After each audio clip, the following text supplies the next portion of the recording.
I'm a semi-retired entertainment photographer, and for most of my life I was a boozer.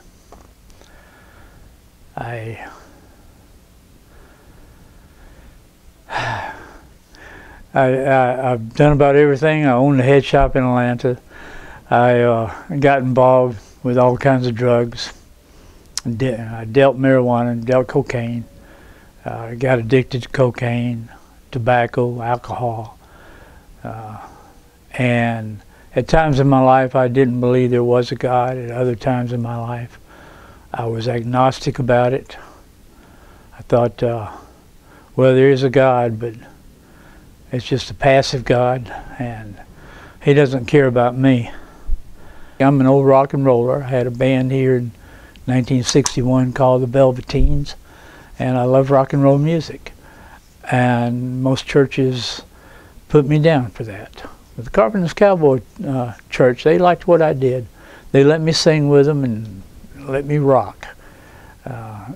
And so I went mostly those years because Reverend Coleman became my friend, and he helped me.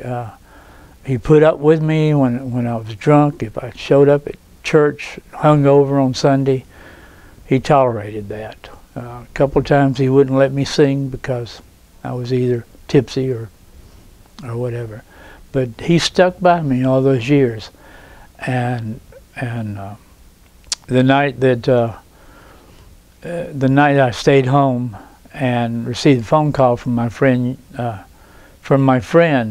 it was unusual that I would stay at home on Saturday night, because that's when I would go out, take my camera to the bars, get drunk, photograph bands, and so it was unusual that I was home to receive his call. And he was despondent. He was talking about taking his life, and I was there to counsel him. We were on the phone for about an hour, and by the time we finished talking, we were laughing and crying with each other. He was over wanting to end his life, and I felt after I talked to him, I felt that it had to be an act of God that I was there that night to take his call, that I was there to help him, and I guess I felt God's Spirit in me that night more than I had up to that time.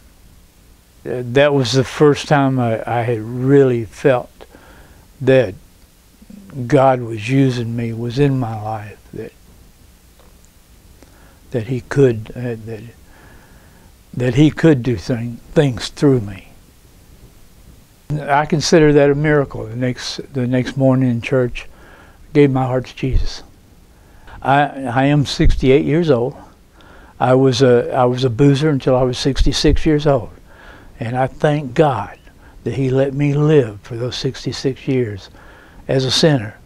And I feel like I learned from that. I had bad experiences, and now it is an experience that I can share with other people. And I hope with my sharing that it will influence at least one person, maybe more.